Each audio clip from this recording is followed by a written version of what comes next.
Hey YouTube, and welcome to this cooking thing.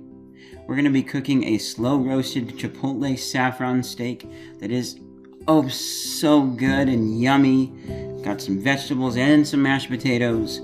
Saffron is just a tiny bit sweet, but it's not the same as honey or what else? Not the same as a honey or a sugar.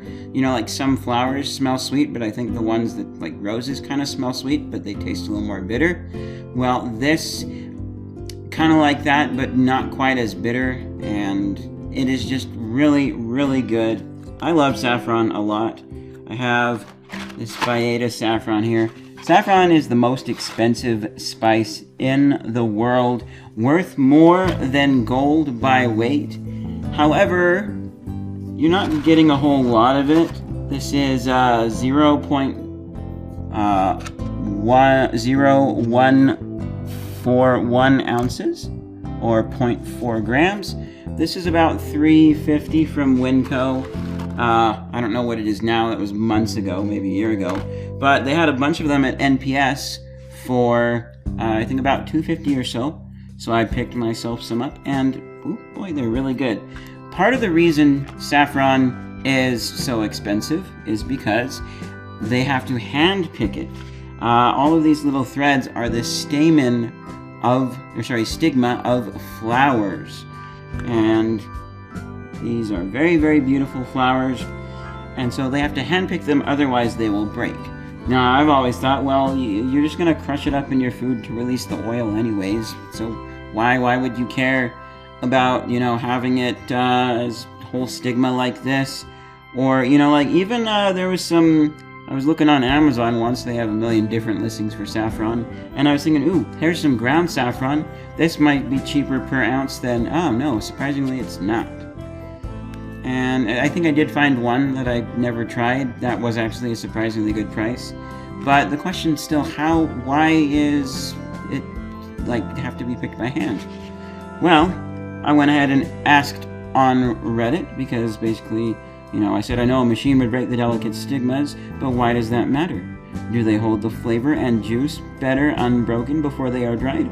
Most recipes have you crush them, and putting the lid back on my Chipotle brand saffron crushes it a little anyways.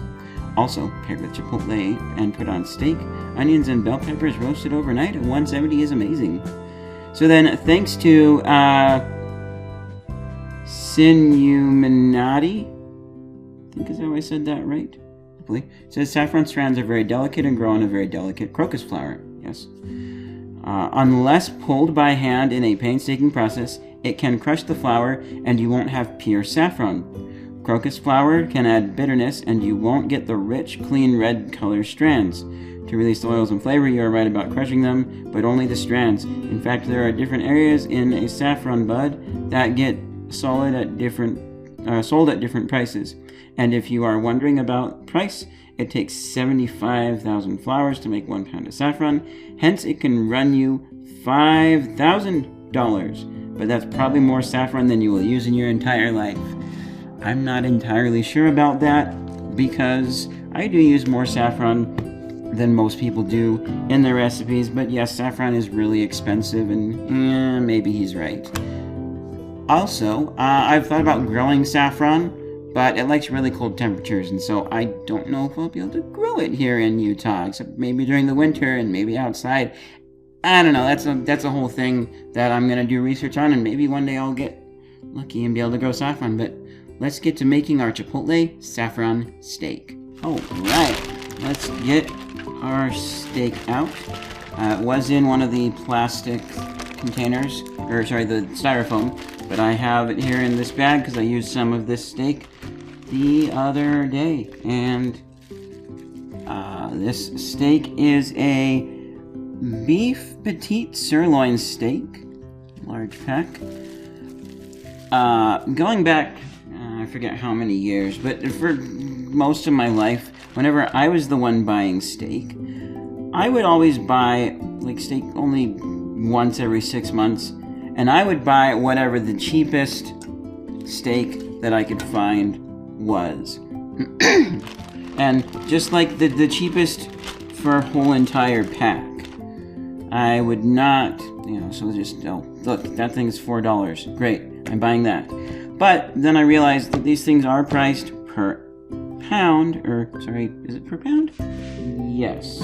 Yeah, these are $4.98 per pound, so I spent $10.11 on this, whereas some of the other steak things were more expensive per pound, but the whole pack was like $6 or whatever. And I started doing that because I realized that I'm getting more food that way and wasting less of my money. Now, for the amount of potatoes that I have, I'm just going to take them here really quickly and... how much potatoes do I want for steak? Because I know I do want this big chunk of fat that's in the middle of these two pieces here, because it's a prime candidate for melting down and cooking.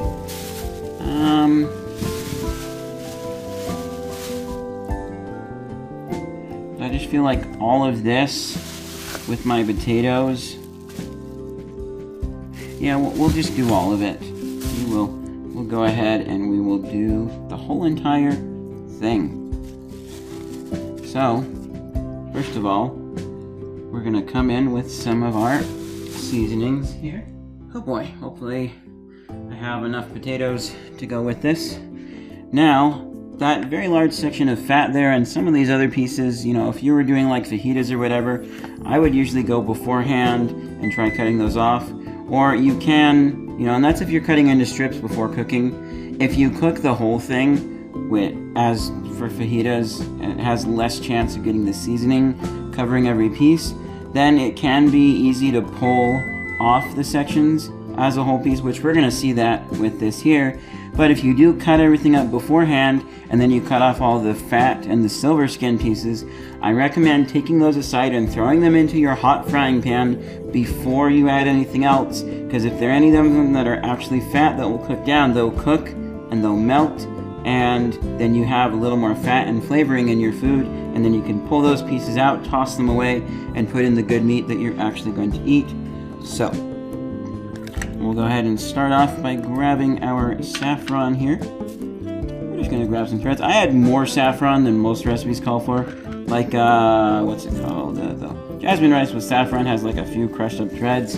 I really like to taste my saffron.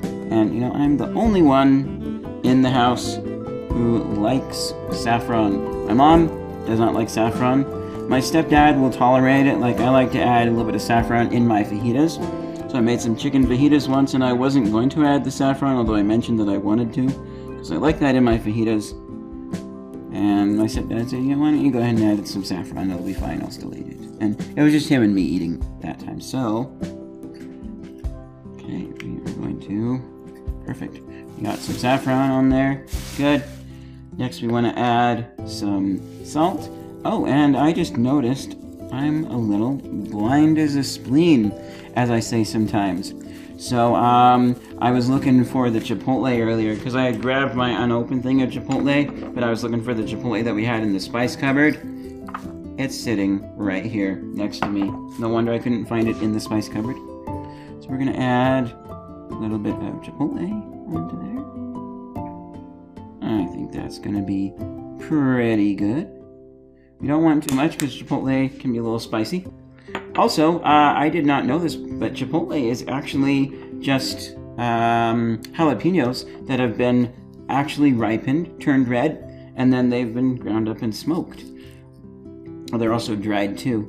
Whereas, you know, the green jalapenos, those are not ripe. Any kind of peppers like that, they always turn colors and end up on red before they're ripe. So if you've only had green jalapenos, well, yeah, sure, they're spicy, they're good on pizza and some other things, but they're not ripe. And ripe means that they're going to be a little bit sweeter and whatnot. So we're going to go ahead and put some pepper on here. This is, I think it's a Fabergé pepper grinder, which it does have direction detection. And we've got peppercorn melange in there. So that is the multicolored peppercorns. I like a lot of pepper. Some people might claim this is a little bit too much.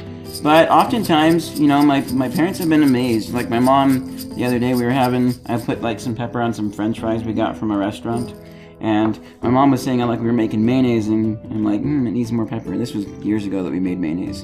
And she was very worried about that, but I added more pepper and it turned out really, really good. And let's see, was there anything that I forgot? Nope, that should be it for that side.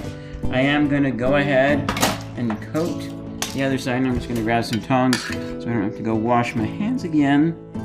Let's go ahead and just flip this steak over. Man, this is gonna be so good and extremely tender. Cooking at 170 like we are going to it's gonna cook like overnight. So I think a minimum for this would be 8 hours, but it's probably gonna get a little more than 8 because of how I sleep and whatnot. So we're gonna repeat this on the other side. Although this side though, I won't add as much saffron, and initially I probably could have added a little bit less. So I had a little more saffron to put on this side. Because you know, it do be expensive, although I haven't used it as much in the last few months. So it's kind of okay, I am making it last, because it's been maybe a year since I bought this saffron. So we'll go ahead and put on about as much now. Saffron is really, really, really good. And I'm going to be careful, try not to touch any of the meat, because I like to lick my fingers off and then wash them before I continue cooking. As you can see, they're orange and that's got saffron oil on there and it's so tasty. So we'll go ahead and another sprinkle. This is Himalayan pink salt.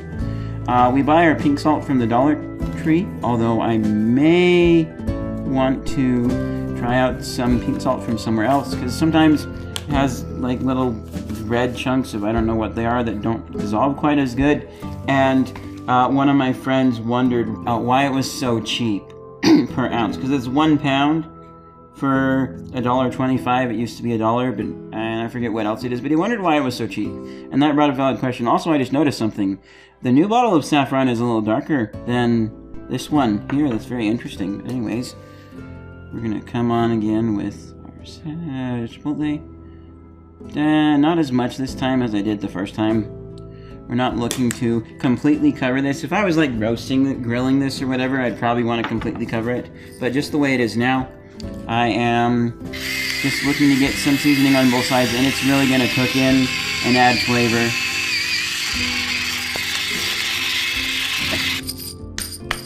I like to give that a few taps to get any pepper out of the ends. So I think that's going to be pretty good for our steak. Right now, we are going to add some vegetables and stuff to it. So, let's go ahead and move everything to the side. Let's start off with our potatoes. We have some red potatoes here. I wish I had gotten just a few more potatoes. And I have not washed these potatoes yet. You can if you're worried about like germs or whatever, or dirt. I actually don't mind some, dirt on my potatoes. We'll start with this potato here. We'll see how bad it actually is. Oh wow, actually it's not too bad looking. Yeah, I don't know why the skin is that weird color on the outside. Huh, yeah, it seems to just be the skin. But yeah, I don't mind a little dirt on my potatoes. It's minerals, it's good for you. In fact, I remember a conversation that I had once with my mom where like she made me mash potatoes, but she had peeled them, which actually when we're going to be mashing these, we are going to peel them after they've roasted, because I do like this particular way better without the peels on. But it used to be that I would just mash the potatoes up with the peels on, and after boiling them and a light rinse under the sink. And so like my mom had peeled them, and I asked her, why did you peel them? Well, because getting the brush and scrubbing off all the dirt would take much longer than peeling, and I didn't want to have to do that. Why are you scrubbing the dirt off the potatoes? No, you just give them a quick dunk under the sink, which I actually should have done with these, but I'm not really worried about that. Just give them a quick dunk under the sink, and then you cut them up and you boil them. If there are any very large pieces of dirt, yes, you want to pick those off, but yeah, only if there's large pieces. That was my way of doing things. I don't know how many years ago that was, and by large pieces of dirt, I'm talking large, like the little Lego round stud pieces, yeah, like that size or larger, yeah, you probably want to pick it off.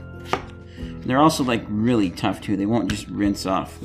That's solid dirt on there. So yeah, I am just quartering all of these potatoes. Oh, this is gonna be so good.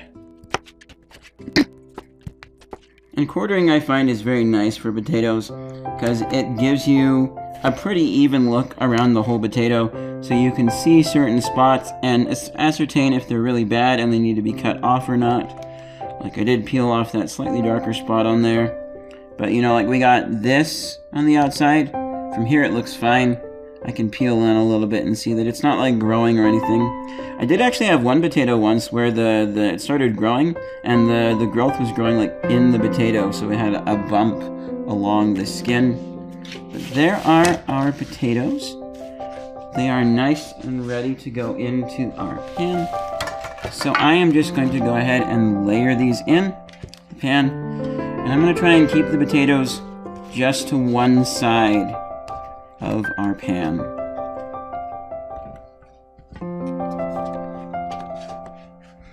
This is gonna have to spread out. I was hoping to keep them to one side and try and keep them kind of separate from the peppers and onion that we're going to be adding, because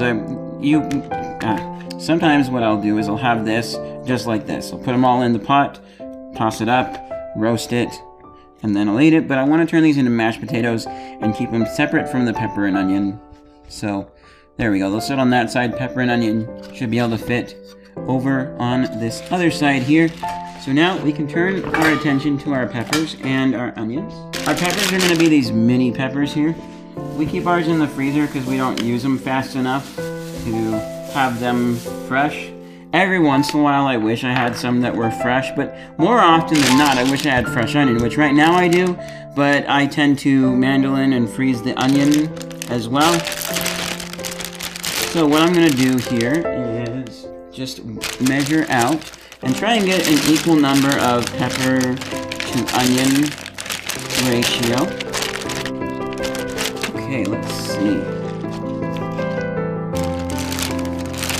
We can add some red pepper in there, so maybe I'll put this one back. Okay, do I think that's... we'll bring this one back. Okay.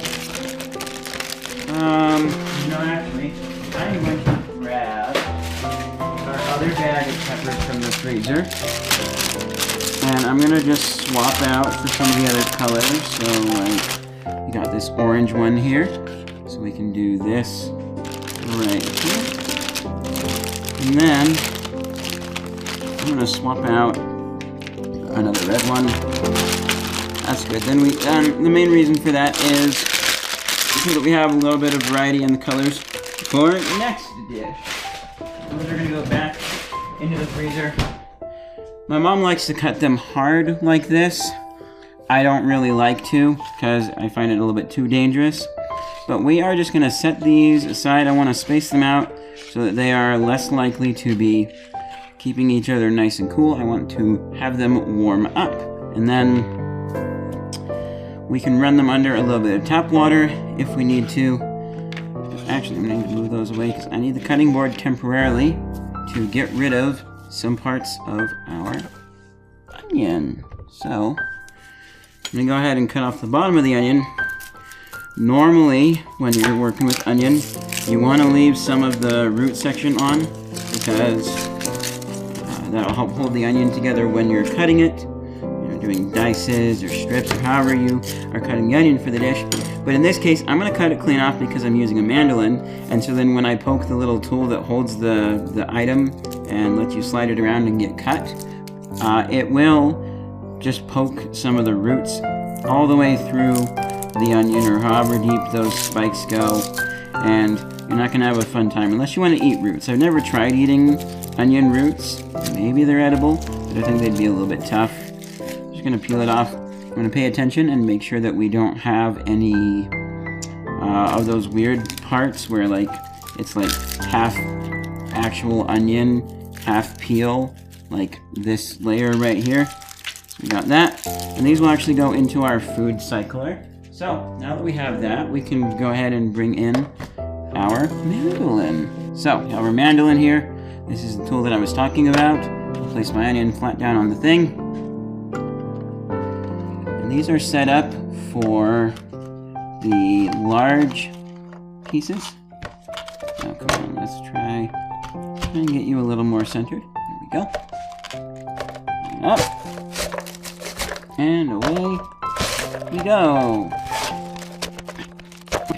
As you're going along, you may have to adjust where the tool is actually sitting, so I'm going to readjust that.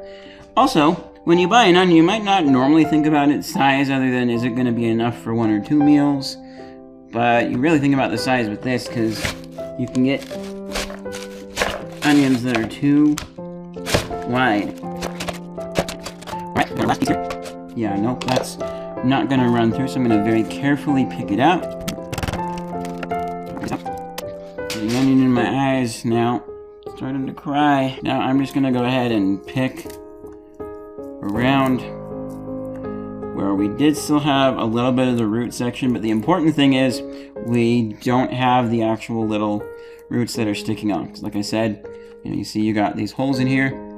They are going to poke through and you'll have roots and peel and stuff in there, and it's not going to be a fun time.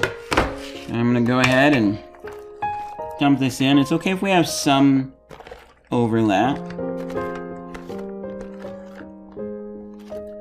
Some overlap is good. Perfect. Set the mandolin off to the side.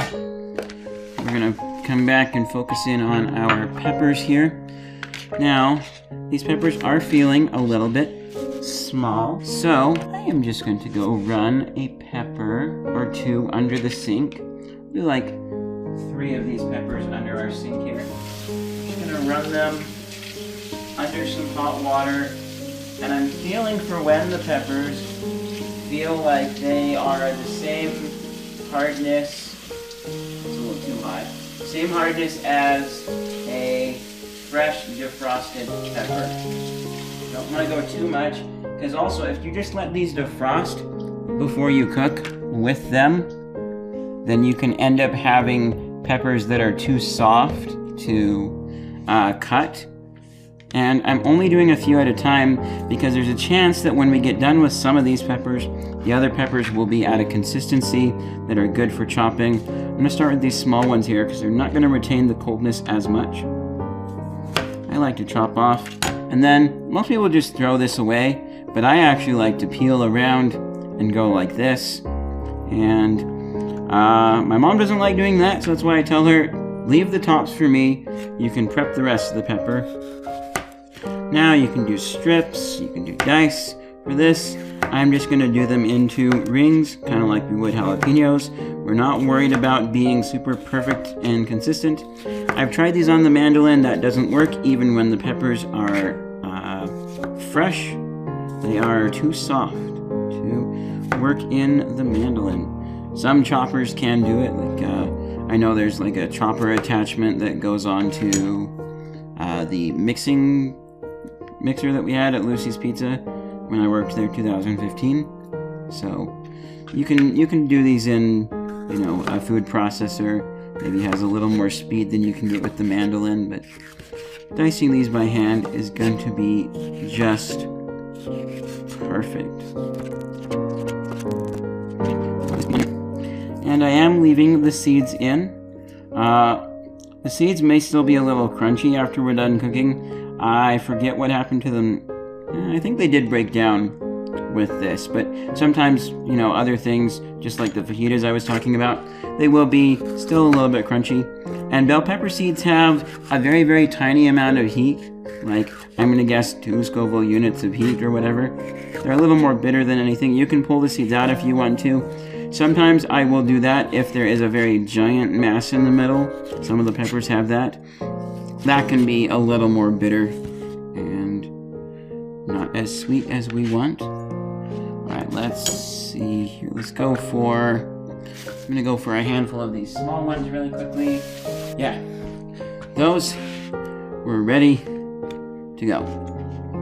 Ready to be chopped up, all nice. And it looks like our oven is at 170. I don't remember hearing it beep, but that's perfectly fine. Very, very nice low temperature.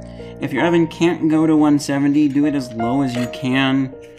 But I would think getting closer to 200 is getting a little risky. But you can try it as low as your oven will go and see what kind of results you get slow roasting your meat.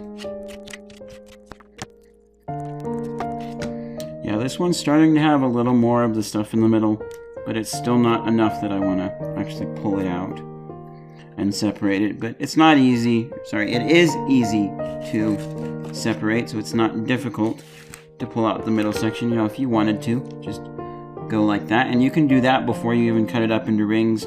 That whole middle section should just pull right out.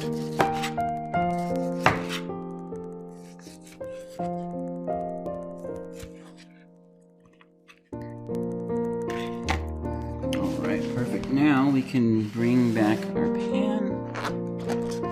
We're going to run our peppers up into our pan. This is getting a little fuller than I expected, but that's okay. We should be able to separate everything out. So now for our final step here, I am going to go ahead and put on some pepper. Definitely some salt, but again, not too much salt. We do have the potatoes here that like salt, but they're going to be being separated pretty quickly. And the final thing, percent Italian extra virgin olive oil. Any brand should do. They do have, like, I think, subtle differences, but they're so similar that, you know, whenever we switch brands, it doesn't really matter. We just pick whatever the cheapest is, and we're going to give this a good drizzle with olive oil. You could also add a little bit of bacon fat in here if you wanted, a little bit of a bacony flavor, but I just want olive oil for this. And we'll probably add a little more oil when we make the potatoes. Normally I would mix this up, but it's pretty full, and I think that's going to be good enough. So, let's go ahead and put a lid on this thing, and we'll go ahead and we'll stick it into the oven. Yeah.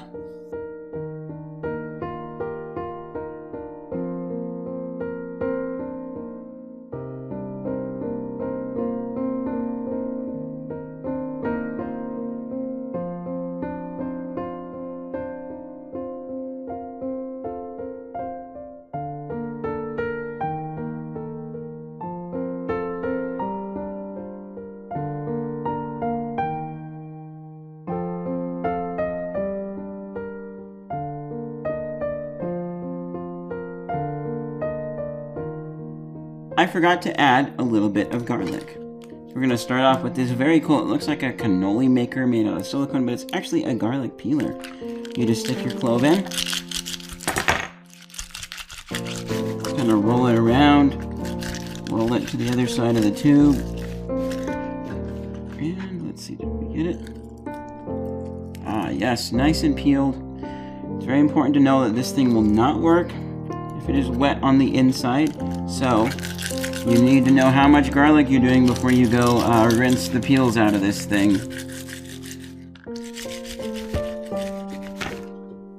Okay, there we go.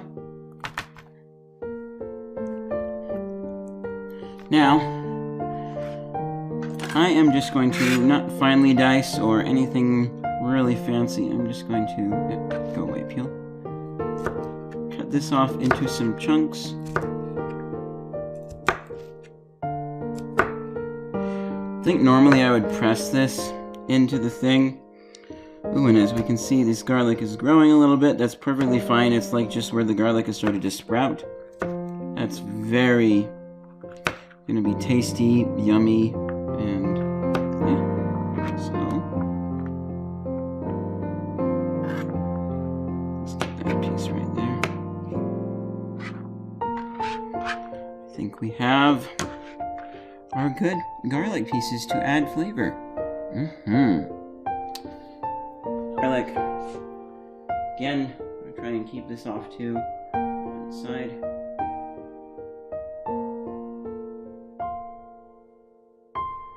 Throw the lid back on.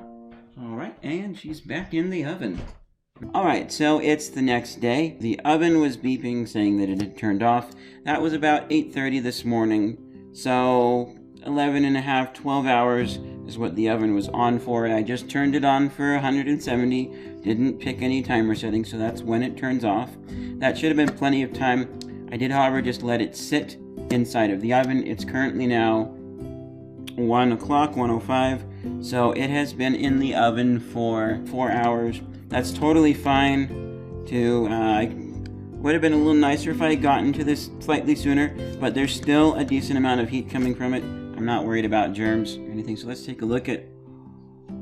Oh, that looks beautiful. And as you can see here, we have a ton of juice from a lot of these vegetables and things. I did not put that much oil in because we couldn't see the oil floating when I did, so that is going to just so good. We can make a really, really good gravy out of that, possibly. I might try that. I don't usually make a gravy, I just pour the juice right on, but having this be thicker as a gravy isn't bad. I'm not a gravy fan. I don't know that I've ever had gravy before, but once I realized what gravy is, then I'm like, oh, so I could make my own gravy, and I know that it's just a condensed version of all the juices from my stuff. Great. These are a nice, cool temperature, and these are going to peel pretty easy, I would say. Yeah, this is a very nice. Peeling potatoes this way, especially if you're just making not slow roasted, but quicker mashed potatoes, and you like boil them, and then you go this way, they're going to be hot, so unless you have some gloves that give you good articulation, but also keep your fingers from getting burnt, then you're going to be waiting for them to cool down, and you're going to have to reheat your potatoes when you're done. So a little bit longer process than if you peeled them beforehand. Some people don't like waiting, some people do. There's a few weird dark spots on this potato that I'm going to just carefully pick out. Set that. I'm going to put them in a mixing bowl eventually. Right now I'm just using this to try and peel just a few of these potatoes and see how the process is going. Can I get one?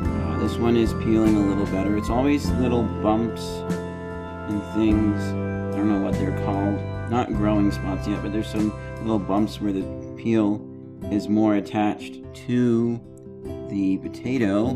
And so yeah, that one peeled pretty nicely. Let's do one more, and then I'll go ahead and peel these up. Yeah, and we can see there is a spot right there.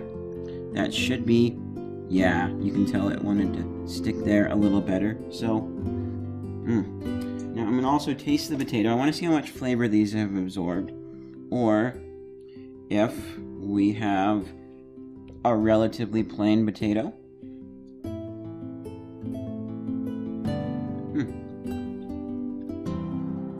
They have just a little bit of flavor, but not too much. And that's what I wanted. I wanted them just to be mostly their potato flavor for when we make these up into some really good mashed potatoes. But with the way things are now, you could just strain off the juice, cook it down into a gravy. You don't even need to add any seasoning or anything. Just start cooking it on a pan, add a little thickener, however it is that you make gravy, do that, and then you could serve it as is. But we're going to peel these potatoes, and then I'm going to whip them up into some super, super yummy mashed potatoes. So I've taken a little pause from peeling potatoes. I poured out all the juice, and we have, as you can see, two distinct layers. Oil on top, all the other liquids on the bottom, and you got some of particles and stuff even deeper. It's why it gets darker as we go towards the bottom. So I am going to separate off that oil, and I'm actually going to use it for my potatoes. It doesn't taste like super strongly flavored like anything else. I'm just going to try it this way since I don't have any fancy thing that will let me do a full separation.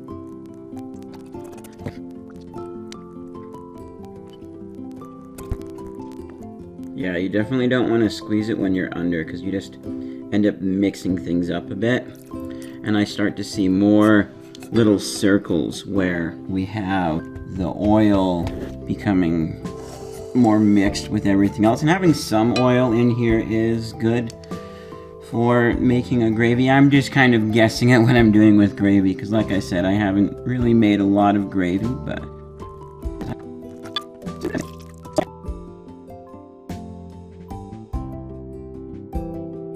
So, I have our potatoes. There's the oven telling me it's up to temperature. I could have put them in beforehand. It was on rapid preheat for 350. Potatoes are separated from all of their peels, and they're going into the oven because cold potatoes don't like to whip very well, and we want this to be warm when we eat it as well. And then we've got our pan on 3 and our induction stove here, bringing our steak and our peppers over, and then put these into the oven as well to warm back up. And once they've been cooked slow like this, you can't ruin it by cooking them, because sometimes if you cook meat too fast, it becomes too tough. But I just want to show you how tender and pull apart this is. This is very good shredding quality meat, and it's going to be very good with our vegetables on top of it. Maybe a little bit of this gravy that we're trying to make here. I did look online to remind myself a little bit, and then, you know, stuff from culinary school started coming back. So those are both in the oven.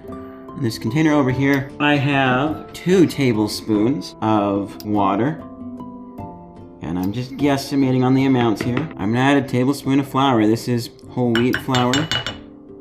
I'm just gonna guesstimate. You always add, I forget what it's called. This might be like a roux or something, but you always add either your cornstarch or your flour, whatever your thickener is. Add it to cold water first and mix it up really well, and then you pour it in with your thing and let it cook down and thicken, otherwise you will get lumps. And I'm gonna go with just a little bit more flour. Yeah, it's maybe half a tablespoon. I don't know exactly what that breaks down to, but it's fine. Mix it up again. And we'll just let that cook for a little bit and hopefully thicken up into a gravy. I decided to try something, and I took my potato skins and I dipped them into the leftover oil and fat that we had that we're going to use to make our mashed potatoes, and then I strained them all out again, and I did spread a tiny bit of oil on the bottom of this pan. I'm just going to stick these into the oven and see if we can get them to crisp up into a nice tasty treat. So those will go into the oven beneath our other stuff for now, and we'll come and check on everything in just a little bit. Alright, it's been 10 minutes since I put the skins into the oven. I'm going to pull them out here and check them. Our pot is also, I've added a bit more flour to the gravy. Now, they're not all exactly crispy, but they're getting there.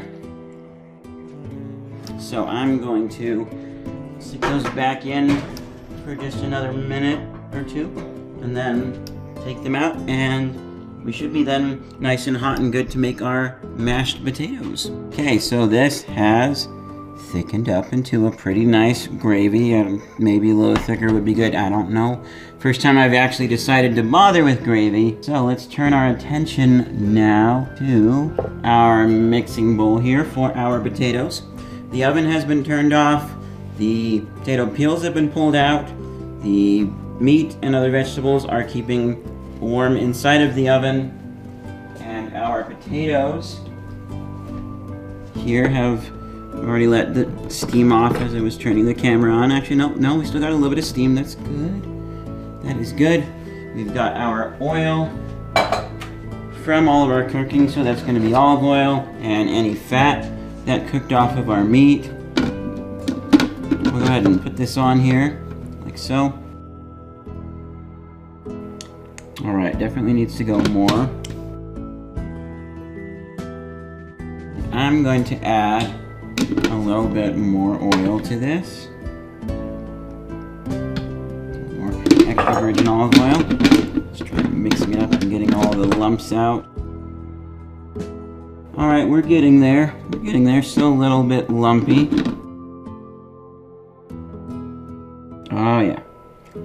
I'm gonna let it go a little more because we still have a few fine lumps, but then this is gonna be really good, and I will season it in a bit too. So I added now a tablespoon of water and a little more oil, and we're looking a little better, but we still have some clumps like this. I'm not sure why these are there. Maybe, I don't know if potatoes sometimes have a harder part, or maybe the part didn't get cooked as well. So I'm going to remedy that situation using this potato ricer here. See, hopefully this will help us get our little bumpy pieces out, because the rest of the potatoes mashing just fine. And this will be nice too with how easy this is going to be, because most of the potato is already mashed. At least it should be easy. So let's go ahead, and I've got these on the smallest setting here. Oh yeah. Okay, so now we have our hard spots. I'm gonna try seeing if, and maybe these are just some of the spots where there was a little something almost starting to grow. Yeah, I can break these up with my hand, but they are wanting to stick together. Ooh, yeah, look at, oops, we got, let's try that again.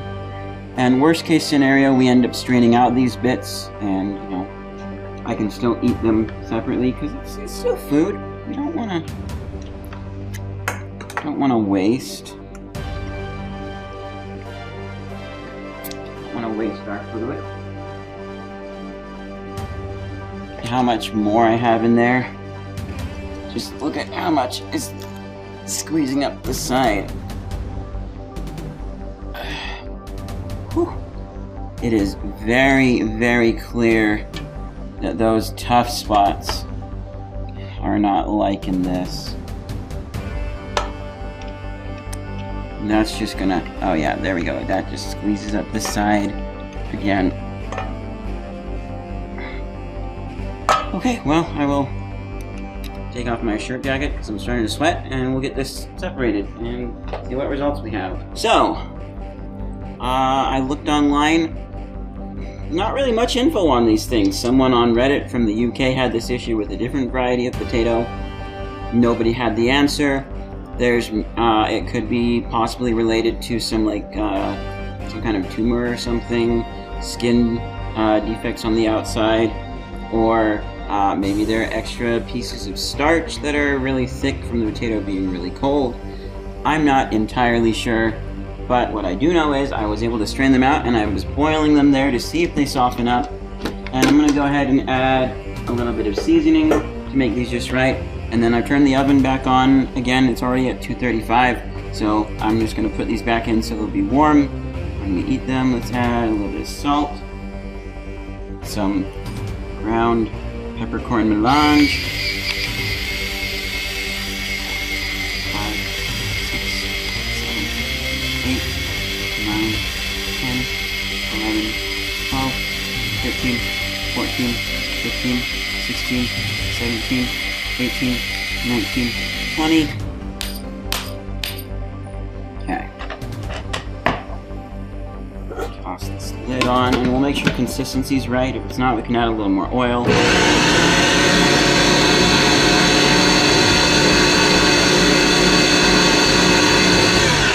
But we also need to keep in mind that because of the extra work we had to do with those weird bits, this is going to be a little, I want to say thicker, but maybe that's not the right word, but it's not going to be as smooth and good as when it's warm, but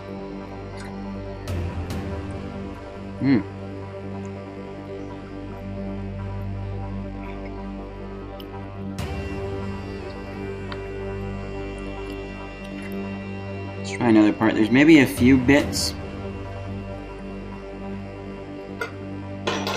Yeah, there's like some really, really small bits in there that they're feeling small enough that they would have passed through these holes. Other than that, they're definitely better than with the larger chunks. And I'm gonna chalk that up to the potatoes.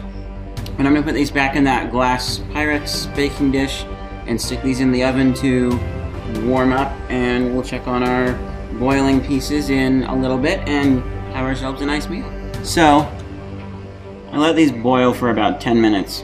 Nothing. I let them boil for another 5 minutes because the internet said cubed potatoes, 15 minutes. And I get this very mealy, gritty... Yeah, I'm not gonna mix that with the rest. I will probably still mix it with a little flavor and eat it, maybe some of the gravy. Because, I mean, you could still eat it and digest it. Don't waste food, but let's go ahead and plate things up. That is very, very, very, very, very beautiful. It may look a little bit dry, but I assure you it is extremely tender. Go for this piece right here.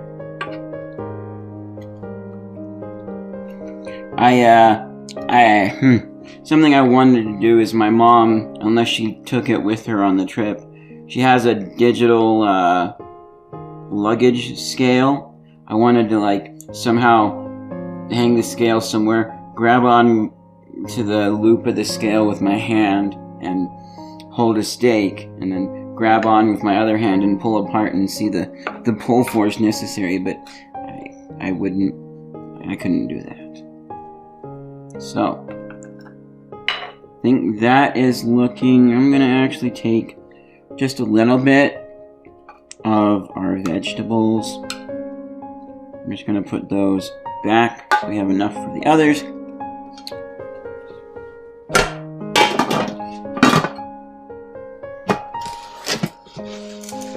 Alright, now let's get ourselves some of these delicious potatoes, and I think we actually ended up having enough potatoes. Seems like they maybe expanded a bit with the cooking and, you know, just the moisture. Have a nice set of potatoes. Supposedly, you know, there's this whole thing of, and then you have to mush your spoon in and put gravy in there, and it's amazing. And I don't know, this is the first time that I've made a gravy. Also have a Winco brioche dinner roll. I like the brioche dinner rolls. I had it in some foil and I stuck it in the oven to warm up. I like the brioche dinner rolls better than I do regular white dinner rolls, because those regular white ones kind of have a little bit of bitterness to them, but this has a very nice mild sweetness to it here. Let's go ahead and get... Oh yeah, this is definitely gravy if I've ever seen gravy. Try just a little bit on the potatoes. And maybe a little bit on top of our steak there. Oh boy. This looks amazing. One last thing. This piece right here is all that's left of the fat section that was connecting the two smaller pieces of steak. It does break apart when I smush it, but it's a little chewy, bouncy type of a piece. I wouldn't want to eat it. I don't like that texture. But it did reduce down quite nicely, and so, you know, I'd say at least half of the fat that we had that went into our potatoes and whatnot was from that and the meat. And then, you know, the other half was the oil. Alright, let's dig in and try our food. Steak is the piece that I have not tried just yet with the peppers, but I have tasted a little bit of the skins. They are good. And I've tasted the potatoes, as I had that weird debacle. Let's taste our food and see.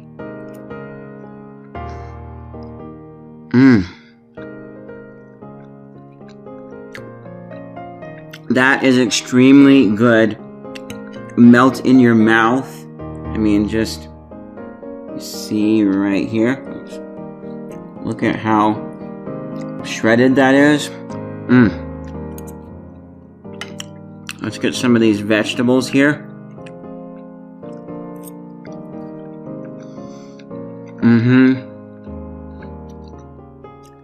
There's a very slight saltiness to it. Very slight. Of course, you got... I could have used a tiny bit more chipotle. Give it a little more of a kick. But there is definitely that slightly sweet, slightly earthy saffron flavor. Which again, if you haven't tried saffron before, it's kind of hard to explain. I'd recommend going and trying some. I think the cheapest way to kind of very faintly taste saffron, Dollar Trees around where I am have Vigo yellow rice with saffron. But the best way to do it, just go to a store, try and find the cheapest thing. Like the Baeda brand at Winco is about $3 or so. Some will run you like $18. They can be expensive. But try and find just some cheap saffron, put a few threads in your mouth and taste it. And also, saffron takes time to seep out. So when you're cooking something, like sometimes I put saffron in my hummus, you need to let it sit with the moisture and seep out a bit. Otherwise, if you add enough that you start tasting it and then you wait a bit, it's going to be too strong. But, that's good. Let's see how good we did on our potatoes.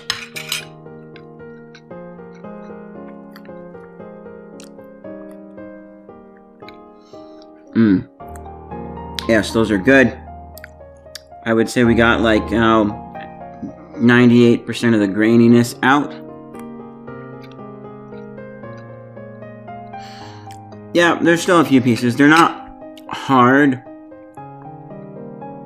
like inedible. You can still mush them up and break them, but I don't know. They're just hard little grains in there that didn't boil out, and that's really weird. Having gone to culinary school, I would say that's the potatoes and not me, especially since they had at minimum a 12 hours being at 150 degrees in the oven. Now here's our fried potato skin.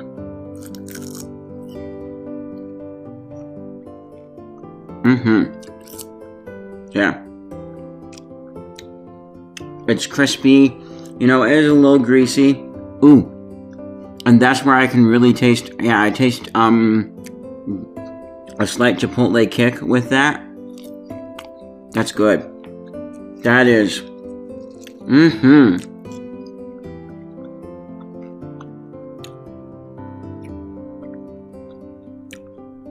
that is really good. And of course, dinner roll, I've had these before.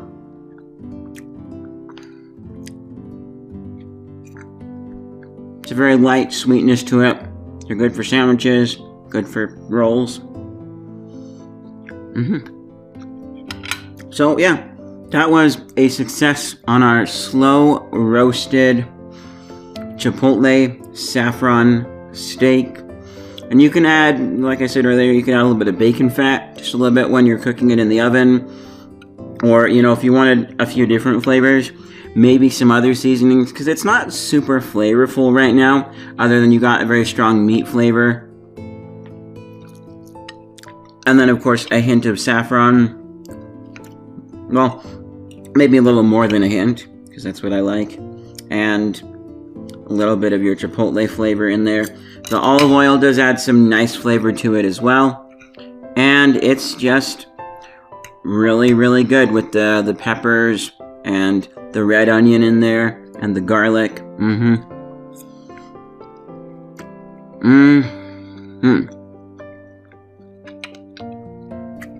So yeah, if you guys liked this recipe, leave a like down below. Consider subscribing. It's been a while since I've done a nice cooking thing edited like this, and so I am hoping eventually to figure out a good system to do more for some of the other recipes that I have. But make sure you check out the variety of other things that I do as well. I play Minecraft. I want to work on a few short films and other film-related stuff. So check that out if you like what you see. Subscribe. and I will see you guys in whatever's next. Bye!